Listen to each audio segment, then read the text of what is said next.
Sean here, Boosted Miata. Well, I got it back together. I built my motor, stuck it in the car, started her up, and there are problems. Some big problems. Nothing we can't fix, but problems nonetheless. So stick around, I'll tell you about it in just a second. Excuse me.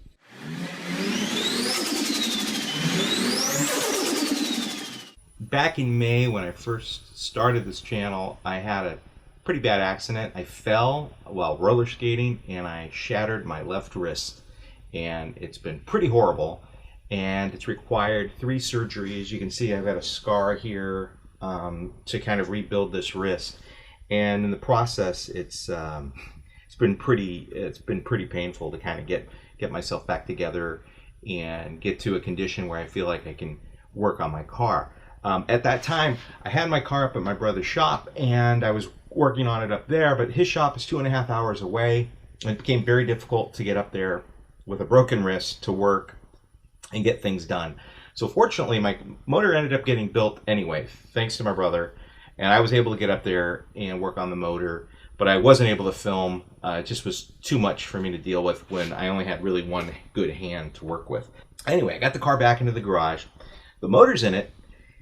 It works. It runs okay, but there are problems. One major thing is leaking oil like crazy out the back through the weep hole in the bell housing, which means it's either a rear main seal or it's the flywheel bolts into the crank are not sealed properly, or it's the oil pan gasket in the rear of the motor. So I need to fix that. It's a pretty significant leak. The other thing is it's the VVT is not working properly. I'm getting a VVT error, so I need to address that. I think I need to rebuild the VVT gear. So what I think I want to do is do a coolant reroute while I have it out, because I know I have a 99 head gasket with an 01 head, a VVT head, and I know that's a good combination for the reroute. So I think I'm going to do the reroute. So I guess I got to get this motor pulled out. Let's do it.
Okay, the motor's out. That went pretty well.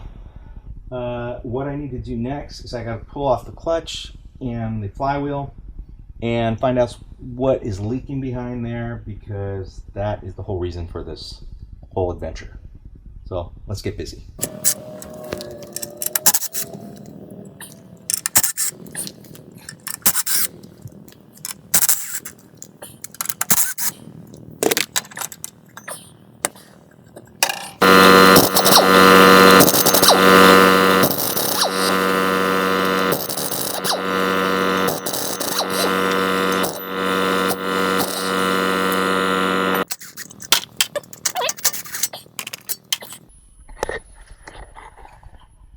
Where is this oil coming from?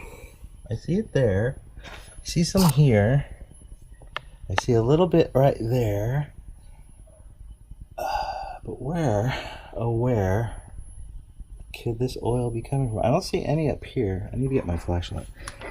I really don't know what's going on with this thing. So I see a little trail, but there's nothing up here. And that, the gasket, the head gasket here, where it seals to the block on the back, looks pretty good. I mean, I don't see any leakage there at all. But I do see oil way up here and way here. Why? Why? Why, oh why? But it's possible this oil is from being sprayed up. And I definitely see oil here.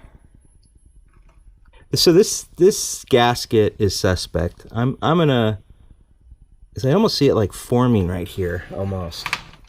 I think it's this rear pan gasket. I really do. Because it looks funny here. Like something got funny here, like it's sticking out. I don't know if you can see that.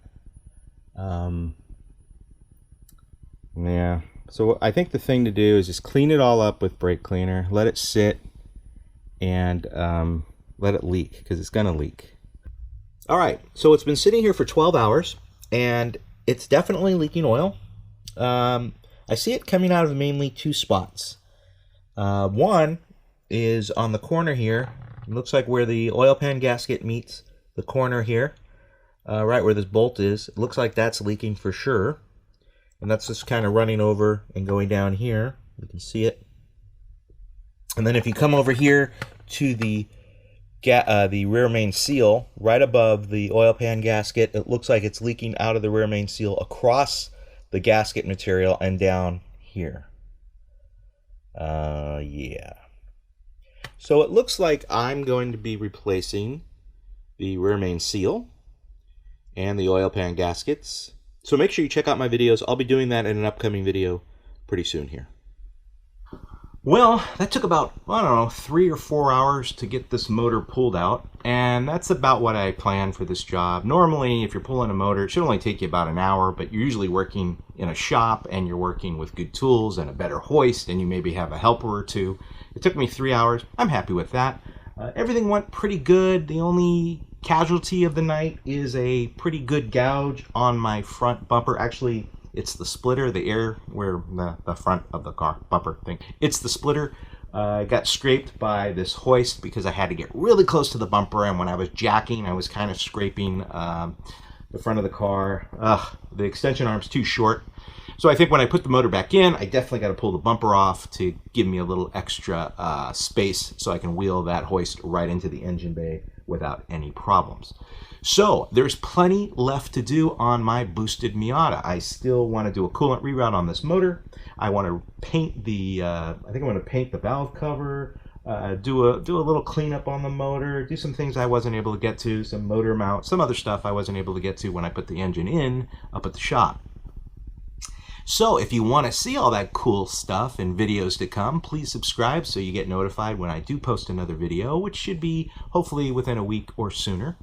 In the meantime, if you guys have any questions, comments, criticism, just leave them below. I'd love to get your feedback. Any kind of feedback would be welcome. Thank you so much. And thanks again, guys, for checking me out, checking out my Boosted Miata, and I'll talk to you soon. Bye-bye.